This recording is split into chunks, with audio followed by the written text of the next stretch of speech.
about to plant a bomb in a crowded shopping centre in the heart of the United Kingdom. Attached to the bomb, a kilogram of biological agent designed to kill indiscriminately.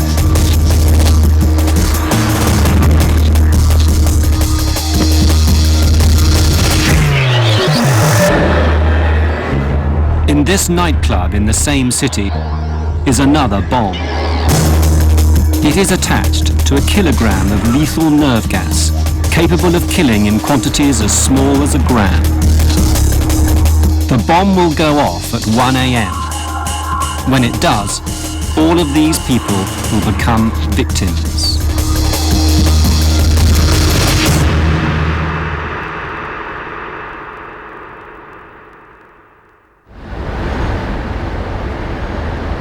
These are fictional scenarios in a fictional city, but they could be real.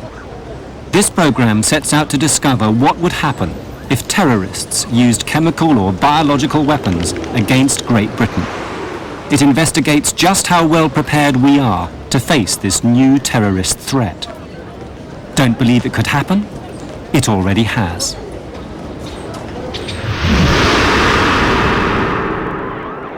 Tokyo, March the 20th, 1995. 5,000 casualties follow the release of a highly toxic nerve agent on the city's crowded subway system.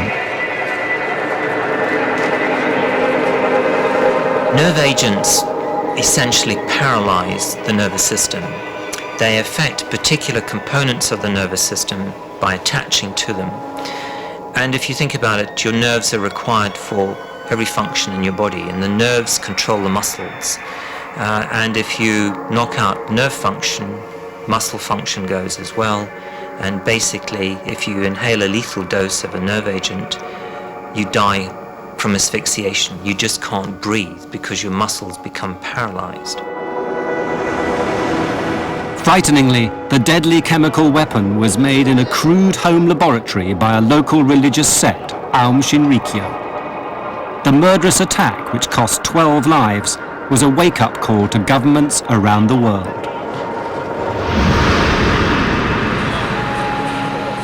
October the 4th, 2001. Panic breaks out in America when a Florida journalist is killed by anthrax. In the following weeks, letters containing white powder show up around the country. In Washington and New York, senators and newsmen receive envelopes and postal workers are contaminated. Within weeks, 13 have confirmed infections and 4 are dead. If you're very unfortunate and the spores are up in the air in sizes which are just right to go down into your lungs, then you'll likely get pulmonary anthrax. And if you get pulmonary anthrax, then you've got a very high chance of dying unless you're treated very quickly with antibiotics.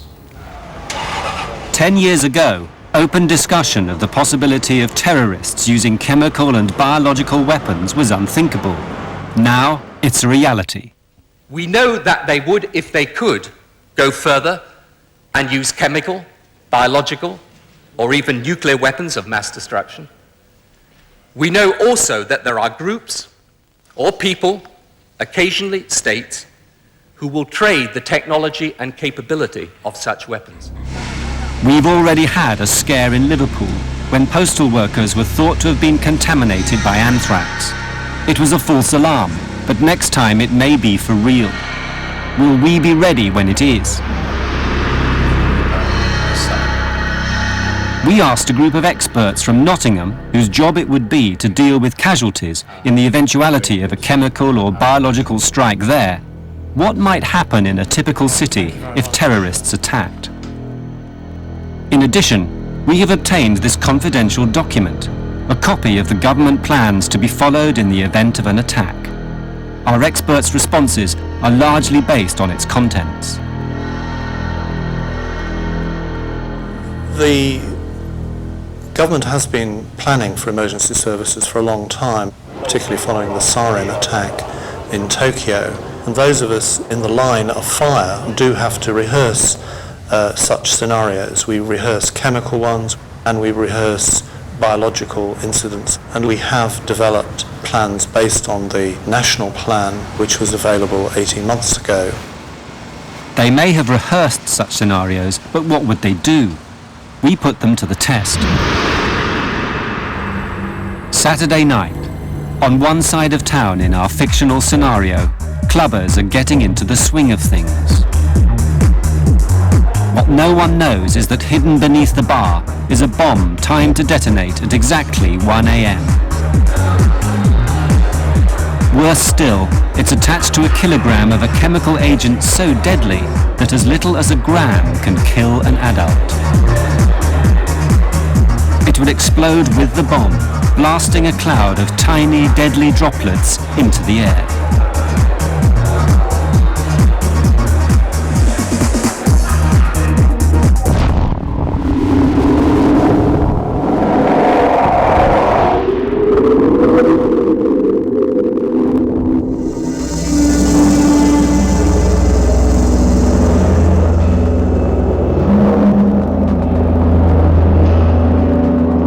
Symptoms would be severest in those that were nearest to the device.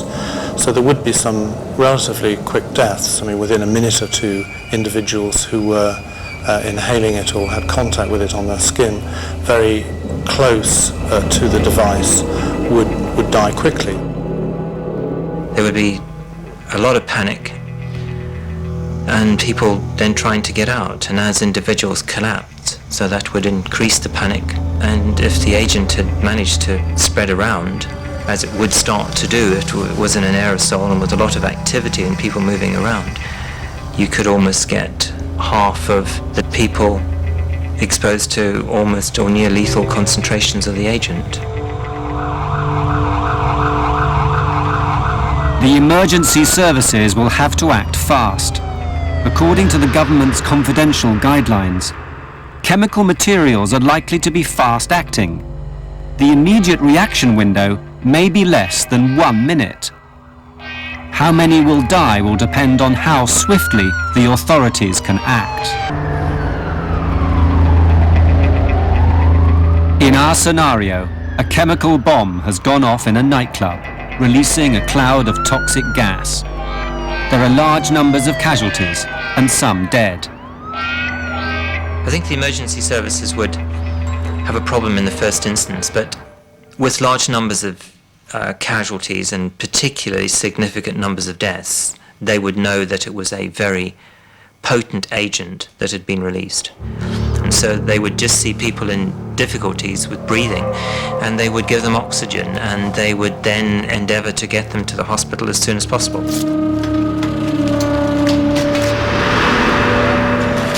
At the front line would be the fire services, wearing protective clothing and breathing apparatus. They'd be prepared to evacuate casualties. The government is so concerned about such terrorist incidents that rehearsals are practiced regularly. This one was held in London only last year. In our scenario, within half an hour the first casualties are flooding into hospital. Such mass arrivals create problems. One of the worries sometimes with incidents like this is that people make their own way to casualty very quickly before they can be asked to go through some decontamination process. And it may, in those circumstances, be necessary to close an accident unit for a period of time until it's been decontaminated. There are emergency plans in place so that alternative arrangements can be made for diverting casualties away from the main accident and emergency unit. Victims paralysed by the gas and having severe difficulties breathing are given oxygen. The race is now on to discover what they've been poisoned by and to find an antidote. They would fax or phone the poisoned unit and say, for example, how many people have died, what the symptoms were, and the rest of it, and then ask what the likely scenario was. So before the chemical analyses are available, there would be a good idea that this was, shall we say, sarin or one of the other gases which is known to produce these sort of symptoms. Britain's poisons units have a wealth of experience to draw from. British scientists are regarded as world experts in the chemistry of warfare. They've been researching it since it was first deployed in 1915. Chlorine was the first chemical agent that was used. and it was used in the First World War by German troops. They had the gas in cylinders, large numbers of cylinders in the trenches, and it was French Allied troops who were on the receiving end, and they just had this wall of green gas that came towards them. They were unprepared for it, unsuspecting, and were absolutely terrified. They couldn't breathe. This gas was irritating their lungs, making them choke, making their eyes run, and of course they just fled. In retaliation, Britain and France began to develop chemical weapons. In England, an experimental testing station was established near Salisbury in the south of England. It was called Porton Down. The first point about Porton Down was to develop poison gas to use against the Germans. And the second point about it was also to develop defensive equipment to protect our soldiers against the Germans. The next agent that was used in the war was phosgene, which is another lung irritant, and that was followed in 1917 by the Germans first using an agent called mustard gas. Mustard gas is a brown, oily liquid, but it forms a vapor quite easily, and it's the vapor that is the hazard. You get these very significant blisters, particularly in areas that are moist, under the armpits, under webbing, behind a belt, in the groin particularly, and you get these huge blisters that develop initially, and these subsequently rupture, they break and can become infected, and they can also cause very significant skin damage. Mustard gas also caused temporary blindness, lung scarring and bone marrow damage. By the end of the First World War, over 650,000 soldiers were casualties of poison gas, and 27,000 were dead.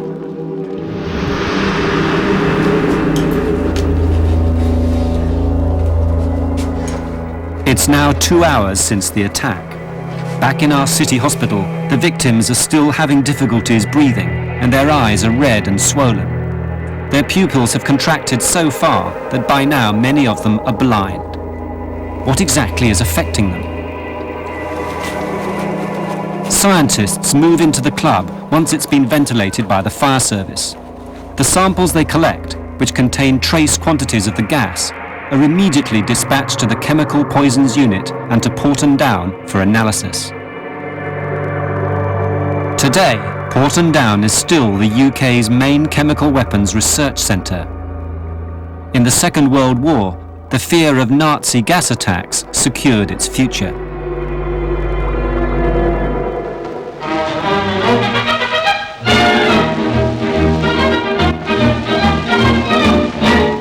Everyone should carry his gas mask, just as the civil defense services do. They are under strict orders and always carry them. How many of you carry your gas masks? You know, you only need to be caught without it once, and it'll be just too bad for always. Listen to Mr. Herbert Morrison. If the enemy believes it to be to his military advantage to use gas, he will use it. The British and the French went into the war with the chemical agents that they'd had from the First World War. But the Germans had done a lot of additional research, and they had discovered in 1936 and 1938 two particularly toxic chemicals. They were based on a family of chemicals called organophosphates. Nazi scientists immediately set to work to develop these two chemicals, nerve agents Tabun and sarin, for deployment as weapons. It was only at the end of the Second World War, when Britain and the Allies were overrunning Germany, that Porton scientists discovered to their horror that the Nazis had developed a sort of super chemical weapon, which Britain didn't have.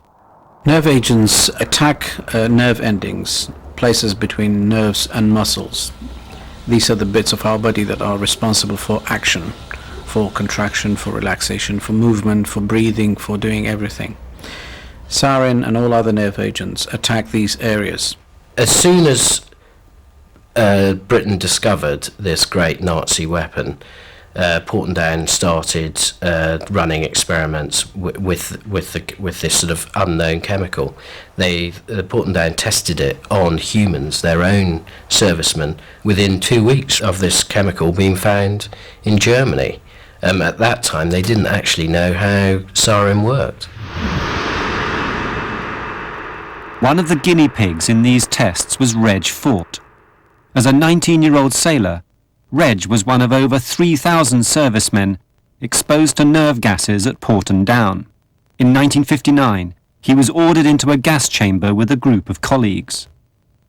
We didn't know it were a gas chamber, it was just like an ordinary note from the outside.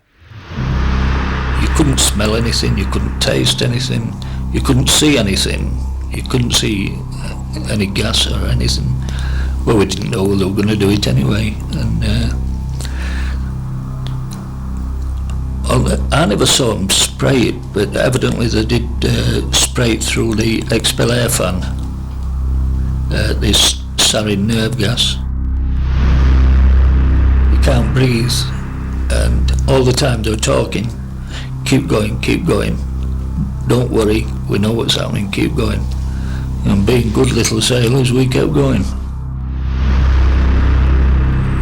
Your chest gets heavy and you have trouble breathing, you can't see, and it just affects your whole system. You don't know what's happening. Last thing I remember was them yelling, get 'em out, get 'em out. And I came to outside on the grass along with the rest of them. We didn't know what they'd done to us, so I mean, we'd never had a nerve gas or chemical weapons. We didn't know what they were, never mentioned. We hadn't even heard of them in them days. So we couldn't say, well, we were gas because we didn't know. For Reg, there was no treatment, and health problems have plagued him ever since the tests. Our victims are more fortunate. Reports from the poisons unit reveal that the gas used in the nightclub was indeed sarin. They also confirmed that the antidote is a compound called Ch5 mixed with another drug, atropine. The availability of antidotes does vary, of course. I think most of the major hospitals, and we here, do have a few supplies of necessary antidotes. If it's something like atropine, then it's readily available, but we do keep a supply of antidotes to the other agents as well. Crucial to our patients is how well the bomb vaporized the chemical. Sarin is heavier than air, so it's difficult to disperse in fine enough droplets to get it to float. For just this reason, the deaths caused by the Ulm sect in 1995 were comparatively low. Large numbers of casualties didn't occur because the release of the agent was extremely crude. Basically, members of the sect carried sarin in plastic bags on trains in the underground, and then at certain designated points simply punctured those plastic bags with the tip of an umbrella, and the individuals who punctured the bags just then raced away from the scene. Despite the sect's considerable financial and technical resources, they were unable to create the carnage they desired. The key to distributing a chemical agent lies in the size of the droplets in the aerosol. I'm not talking about your standard fly spray, where you create an aerosol, small droplets of liquid, which then sort of drop to the ground efficiently. What the military try and achieve with chemical warfare agents is the creation of an aerosol of very small particles that more or less stay suspended in the air. And because they're suspended in the air, they're in your breathing space, and people inhale those. And achieving that kind of distribution and that creation of aerosol is very difficult. Our scenario is based on the proposition that a primitive aerosol bomb could be made by a sophisticated terrorist unit. But in this room, who would it have killed? Even if the bomb did not achieve full aerosolization, those closest to the device will have died within minutes. Those slightly further away who might have made it to the door would have collapsed there. A number of those who reached the hospital would not recover. But our experts estimate that many will survive. Within hours, the sarin will have dispersed into the atmosphere safely.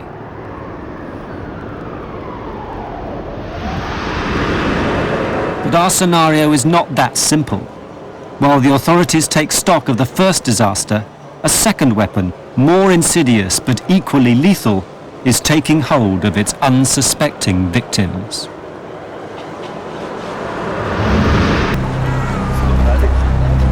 Our fictitious city has survived a nerve gas attack. But can it cope with a more stealthy enemy, a biological one? Our experts advised us on a possible scenario, highlighting the steps they would take if, following the initial nerve gas strike, another horror agent was deployed in the city. This is a fictional scenario, but the authorities' reactions are authentic. Inside the city's main shopping mall, a lone terrorist is about to plant a bomb. The weapon he's carrying is a biological one. Within minutes, it will contaminate the shopping centre's ventilation system with potentially lethal bacteria.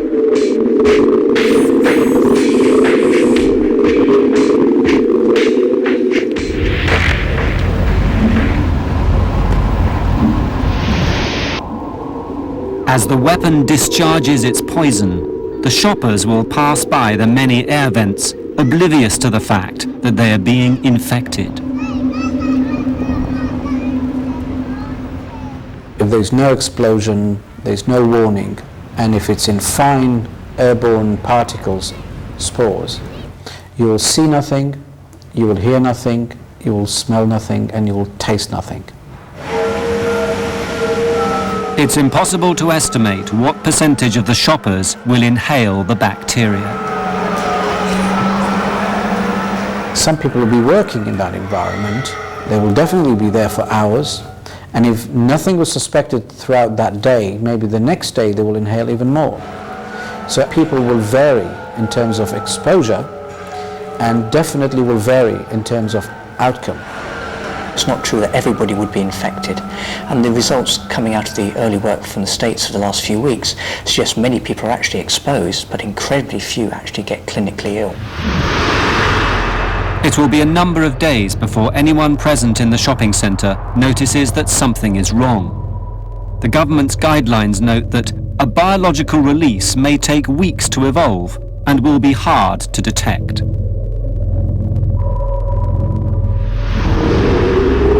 What's wrong with me, doctor? I feel just dreadful. It's not like me. I'm just not myself. So what symptoms have you got?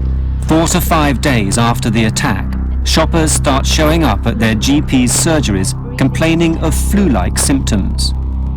Because there was no explosion at the shopping centre, there's no awareness that an attack has even taken place, making diagnosis impossible.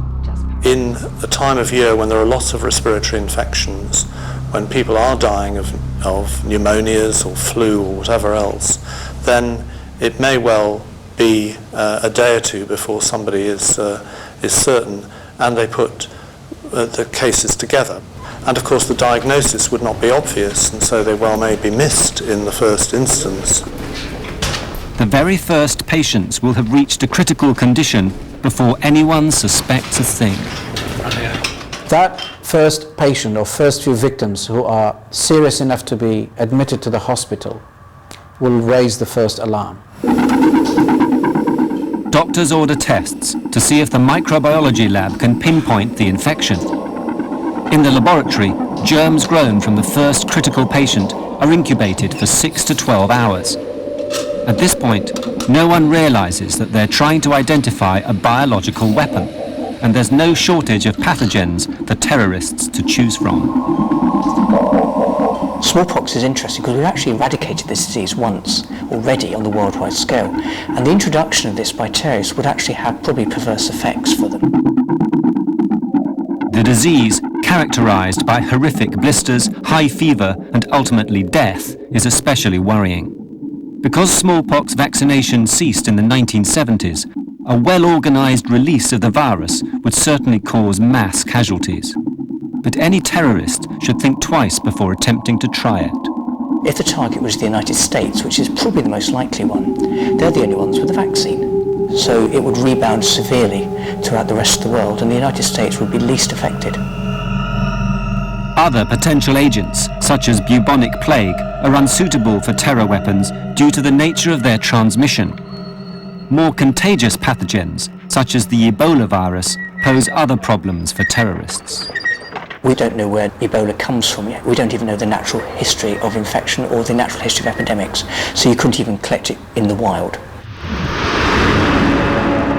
But some bacteria and viruses more suitable for biological weapons have been known about for years. Grenard Island lies in Grenard Bay on the northwest coast of Scotland. It was here in 1942 that the very first scientifically controlled BW field trials were carried out. BW, biological warfare. In utmost secrecy, the scientists from Porton Down were testing the possibility of making an anthrax bomb. There were no facilities anywhere for these tests, which were of course much more hazardous than comparable chemical warfare trials, and so this island was picked especially for its isolation. In the test, sheep were crated up and laid out in a grid pattern around the detonation site. When all was set, an explosive charge released the deadly spores into the air. There was scepticism from some quarters that anthrax could be used as a biological weapon because it's very difficult to pass from person to person. On the other hand, if you load it into a bomb, it will survive a blast. But you've got to remember that anthrax is one of the first biological agents. It was the disease we knew the most about. When the animals began to die, it was clear that Porton Down scientists had made a crucial discovery. They worked out that the best way to attack human beings was to spread these organisms on the air in such a way that they were breathed in, that the organisms stayed in the lungs and caused the pulmonary form of infection. And that is the British, we might say, key contribution to the history of biological warfare, because that dominates the rest of the century of offensive programs. The experiment over, the scientists withdrew, leaving the island contaminated with anthrax for years. In the end, however, neither the Allies nor the Germans actually used biological weapons, for fear that the opposite side might retaliate in kind. The legacy of Grenard Island is all too apparent. 8 days after initial exposure, more patients have now arrived at the hospital, and it's urgent that doctors identify the cause of the illness. In the hospital's microbiology department, researchers are preparing a slide of the mystery bacteria so it can be examined under the microscope. The process of deduction has begun. We're all detectives in our own ways. Our job is actually to find evidence and put pieces together and reach conclusions. In health situations, we don't have much time to lose. When we have a seriously ill patient, we always piece together things very quickly. We zoom in as soon as we suspect something. What they're looking at on the slide is anthrax, typical rod-shaped cells joined up into long strings.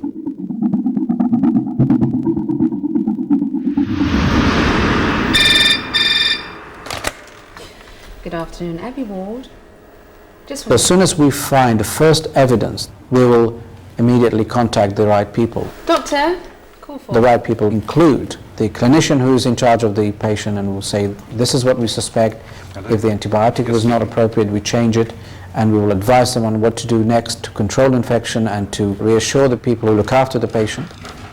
The microbiological verdict is key. If the anthrax has been diagnosed early enough, it will respond to a number of antibiotics and the patients will recover rapidly. For the first few cases, however, it's already too late. Overwhelmed with anthrax toxin, their bodies are now crashing. Once you've been diagnosed as having anthrax and you're severely ill, then the prognosis is actually unfortunately quite poor. And even with antibiotics, it appears that there's a high mortality rate. For those who have not yet got ill, it's important to find these people as soon as possible, because we know that giving antibiotics early, almost as symptoms developing or just before, leads to a virtually 100% prevention of disease. I mean, first this is the local team, and we at the moment are about the only people who know in the district that this is happening. So we have to decide quickly who else we need to inform, who else we need to get involved in this. The consultant for communicable diseases is the first to be alerted.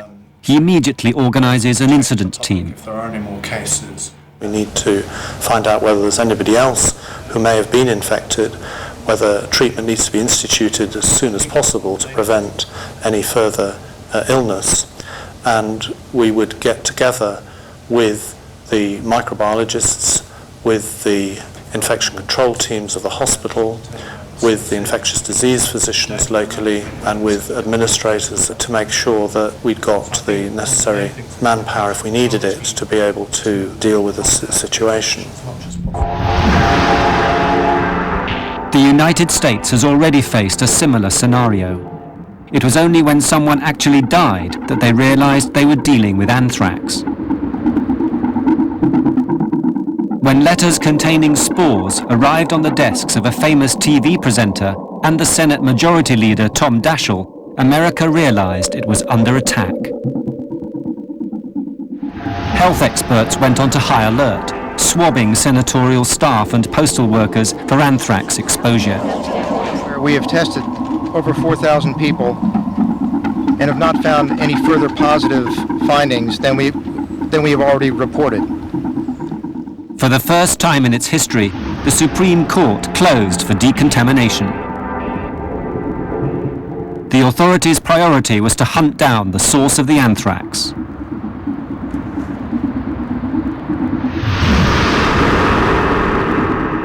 At our city hospital, the authorities are trying to find the source of their anthrax.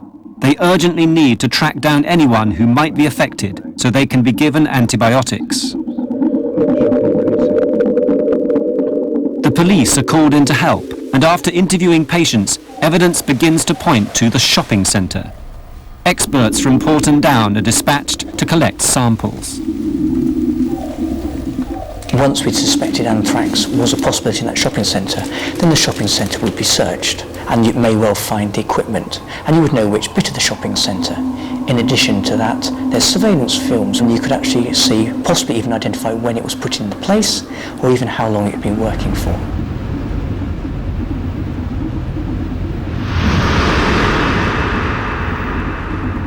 We would go to those that were likely to be at the highest risk of contamination, which is probably those who were there for the longest time, which may well be shop workers or cleaners or people who've been in that environment. The confidential government guidelines state the need to warn the public of a threatened or actual deliberate release of chemical or biological materials is of paramount importance. According to the guidelines, the police will use door-to-door visits or TV and radio, asking all those in the shopping centre that day to come forward. The most likely thing that we would do would be to do what the Americans have been doing recently, and anybody who's well, take a swab for anthrax and give them a week's antibiotics. And also anybody who's symptomatic, certainly give antibiotics to, and then wait for the cultures to come back. Hundreds of health workers will be drafted in from other districts to track down and treat potential victims. Thousands of shoppers are likely to require swabs and antibiotics. Will the health authorities be able to cope? We've managed, when we had a large outbreak of meningitis in some towns and villages, we've taken swabs and given out antibiotics to over 2,000 people in a neighbouring district. And it is a matter of putting the resources in. For decades, successive governments have secretly been assessing the threat of biowarfare attacks, just like this one. We started two sets of experiments. The first in the late 1950s was to assess the threat from this thing called the large area concept, that somebody would spray large areas of the country and release a large cloud across the country. The first set of trials to see whether this was feasible was with something called zinc cadmium sulfide, which is a fluorescent particle. And they released large amounts of this across huge areas of Britain to see whether this could be detected, to see what size the cloud was. And this was meant to be a simulated biological weapons attack. This moved on in the 1960s to trials off the south coast of England, where they sailed a ship or flew a plane along the English Channel and released live bacteria, not pathogenic disease-causing bacteria, but nonetheless live bacteria across large areas of the south coast of Britain. Porton Down conducted at least 14 tests like this. The last one showered live bacteria over more than 1 million unsuspecting residents of Devon and Dorset. The London Underground was also considered a target. In a series of ventilation trials, Porton Down scientists tried to discover how far a biological weapon could spread through the tube system by releasing live bacteria. Porton Down did 2 trials in the tube in 1963 and 1964. And what they were doing was they were finding out how and whether anthrax could be dispersed in the tube. And they did it with a very simple act, really. They got this little carton full of face powder filled with this fake anthrax, and they just got on the tube one day and got the face powder carton and just tossed it out of the window, and then they would measure how far these spores of fake anthrax spread throughout the tunnel. Within a fortnight, bacteria released near Tooting Broadway were detected 10 miles north at Camden Town, starkly indicating the underground's suitability for biological sabotage.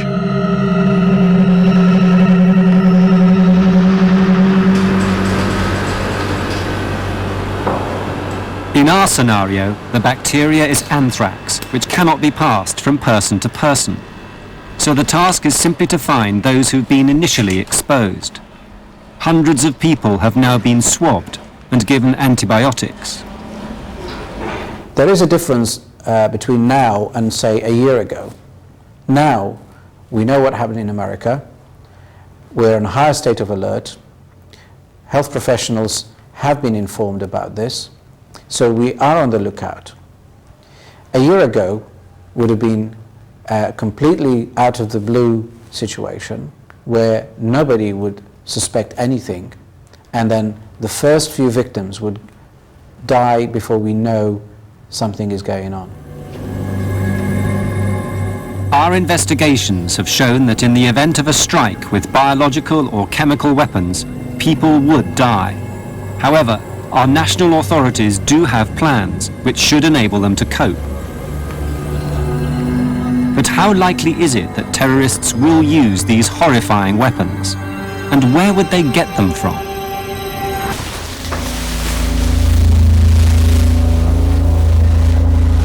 Together with a team of scientists, we have revealed the likely reaction to a chemical or biological attack on a British city.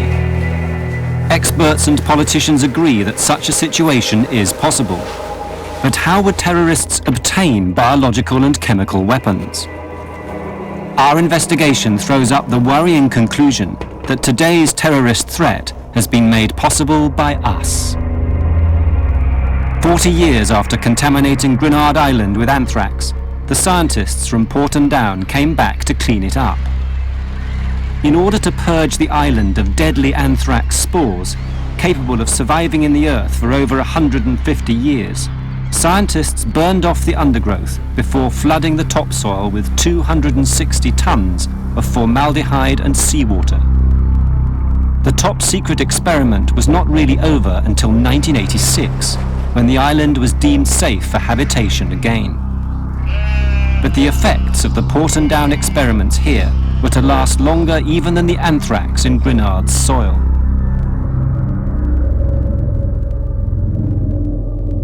Technology pioneered here was passed to the United States, who began their own research into chemical and biological delivery systems.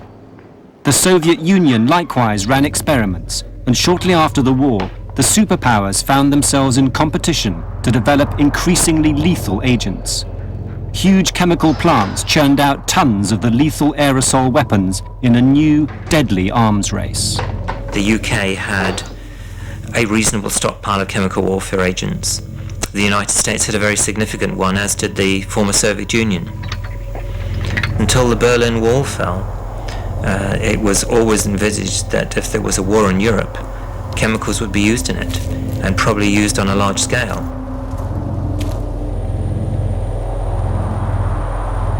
In 1956, the Americans created the ultimate nerve agent, VX gas, over 100 times more lethal than sarin.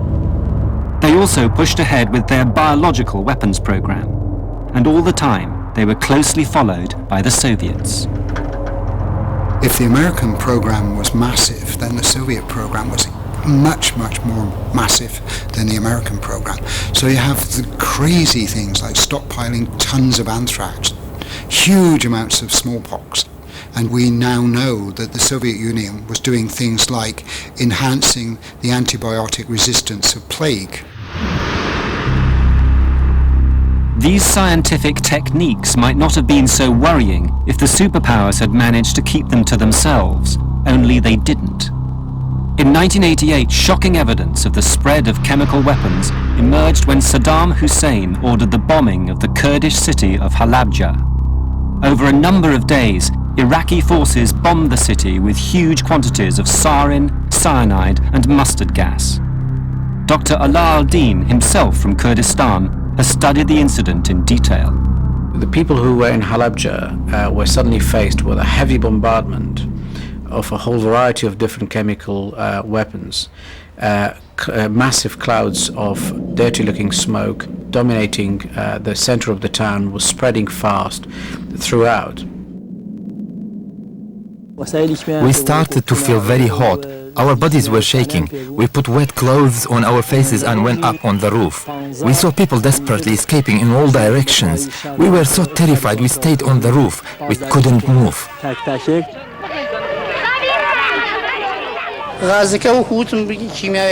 We started to vomit.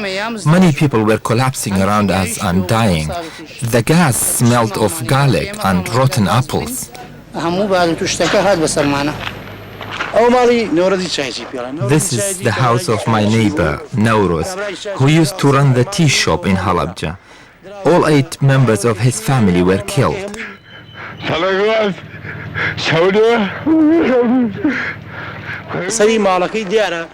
Afterwards, he went crazy because of the gas. He killed himself with a knife.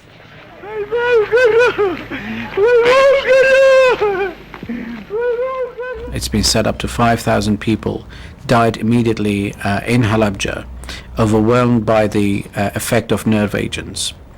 And there were something like 10,000 people who were injured by it. A lot of the subsequent deaths and a lot of the injuries were also caused by mustard gas that causes blisters on the skin and extensive damage into the lung deep inside that will stay with you forever. The terrible truth, later uncovered by United Nations inspectors, was that without Western knowledge and raw materials, Saddam Hussein would not have been able to manufacture these weapons. Of course, the Iraqis had many talented scientists. They had a very developed petrochemical industry, and so had a lot of talent to draw on. But there was certainly assistance from Western countries in the provision of material, equipment for the manufacture of some of these agents, and probably even raw materials as well. But if the technology made it to Iraq, where else did it go? The problem is that it's not that difficult for a lone terrorist to get hold of simple biological and chemical weapons. When Japanese police investigated the Aum sect, they discovered not only had the sect managed to synthesize sarin, it had also successfully cultivated anthrax. To grow anthrax is dead easy. It can be done by anybody with basic skills of microbiology. So essentially, the first few stages of obtaining anthrax strain, the germ, growing it in a small kitchen, and making spores is the easy bit. Unfortunately, there's a huge difference between placing a couple of kilos of sarin or anthrax in a nightclub or train and deploying it on a large scale. Experts believe that terrorists don't have the technology needed to distribute chemical and biological weapons in the forms necessary to create maximum casualties. As long as this technology remains hidden, we should be safe. Our scenario reveals that in the case of anthrax, while there will be a large number of casualties, the death toll would not be high. The only thing that terrorists will achieve is to horrify the public and create panic. But in real terms, the tragedy will not go beyond the first few victims, whom we may or may not be able to help. But after that, it will be contained, and the extent of the outbreak will be very, very limited. In contrast, a nerve gas attack will create a larger number of deaths, but fewer overall casualties. Our investigation reveals that today's threat is not as bad as the most lurid scare stories. The real worry is how much worse that threat might become.